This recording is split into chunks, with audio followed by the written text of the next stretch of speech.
YouTubies, this is Bob Hickman. It is so good to be back with you. Well, I know I said I'd get this video out yesterday, but Psychic Bob just wasn't feeling well. Sometimes after a long week, even my energies get wound down. But here we are Monday, and even though today is technically the day of the moon, we're going to talk about the sun today. Back when I did my video on the solstice altar, if you didn't see that, I'll put the link below. I talked about the solstice and honoring the sun lord, and I certainly had a wonderful time at the solstice. But, it got me thinking, because I set my solstice altar, and in my invocations, I was calling upon Surya, who is the sun lord. In India, Surya is still worshipped. I think it's like the only country on earth where the sun is literally still a major deity. They actually have temples to Surya, to the sun god in India. People gather every day at the Ganges and make oblations and offerings. So sun worship is still alive and well. And for those of us here in the Western world, many of us who follow the Wiccan and pagan paths, we honor the Sun Lord as well. So Sun Lord worship is coming back. But, it's just not so known in the Western world anymore. It seems to have been forgotten. But the Western world also has a tradition of sun worship. That's right. When we go back to ancient Greece, the ancient Greeks worshiped the sun lord called Helios. And I'll put a picture up here.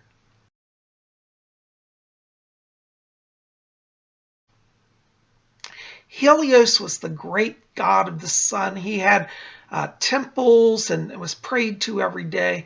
The sun was thought of as the source of life. And really, it's the truth. If we lost the sun, well, we wouldn't have a very good time on Earth, because the Earth would become cold and barren and basically an ice rock. But the sun brings life. Now, in our modern days, a lot of people are saying, oh, Bob, sun worship, that's really crazy. That's just an old myth thing. But really, I think what we have to get to when we get to the heart of the ancients is, yes, many of the ancients did literally believe the sun itself was a god. Nowadays, with modern science, we know that the sun is a giant ball of gases. But the question that I say as a Wiccan is, okay, we know that the sun itself is really not a god. But could there be a god, a spiritual force that controls and created the sun and animates it? And I think from a spiritual place, we can say that's certainly a possibility. So when we talk about sun worship, we're not literally worshiping a ball of gas. We're worshiping the spirit that animates the sun that we see every day. So it is a God form, an energy of divinity. And so the Sun Lord, in my opinion, is still alive and well. Now, not only did the Greeks have sun worship, we also had the Romans too. And the Romans had their god Sol, which was sun. This is where we get our word solar from. And Sol also became known as Sol Invictus, and that was the unconquering sun. So there was a whole cult of sun worship also in ancient Rome. And when we get into the little more modern times, we also have down in Central and South America, we have the worship of the Aztec god, which was the sun god as well. And I'll put a picture of the Aztec sun god up here.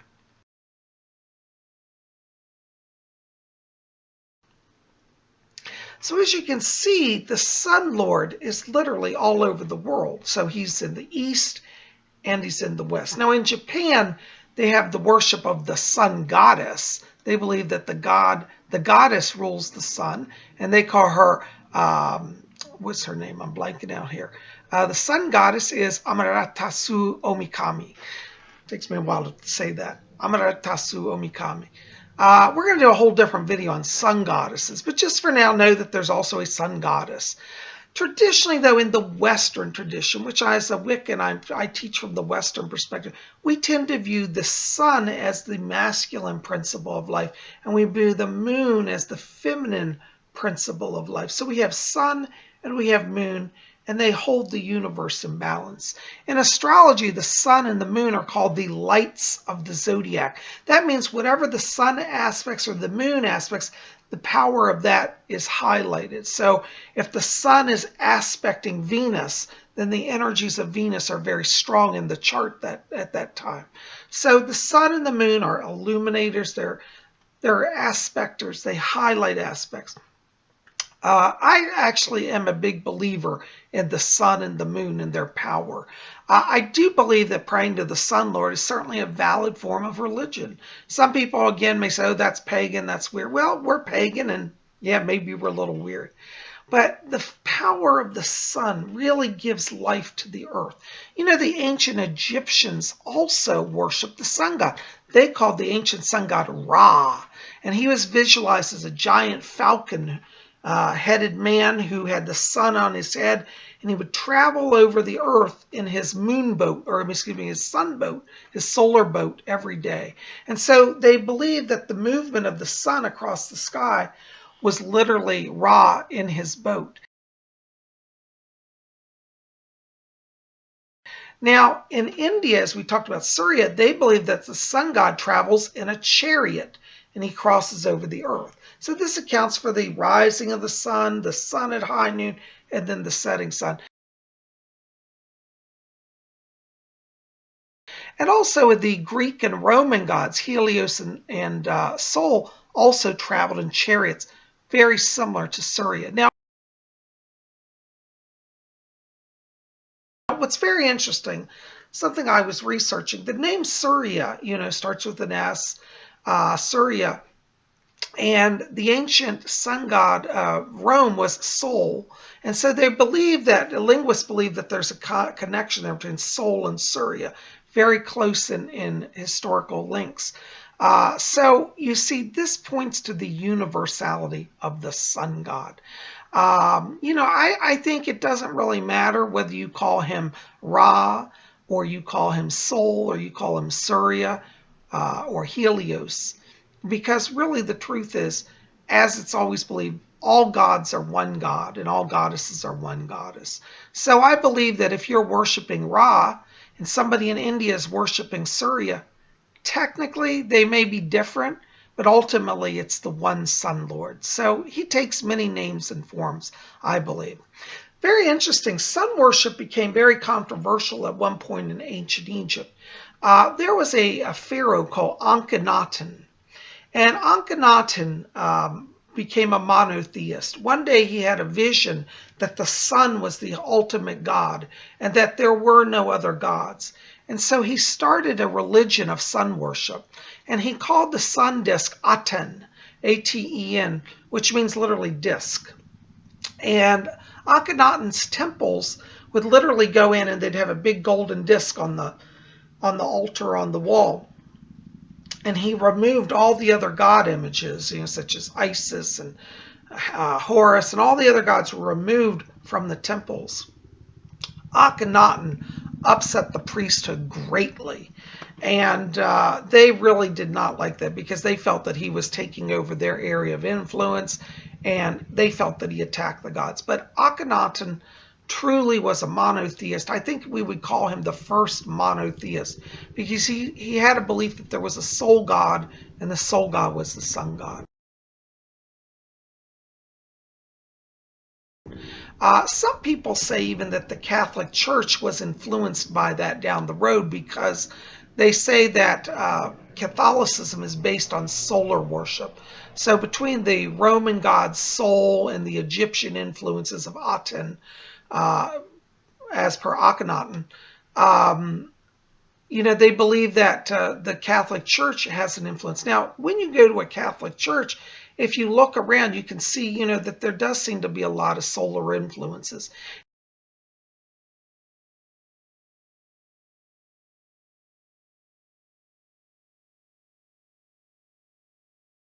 And it's even believed in many circles that Jesus is a form of the Sun Lord.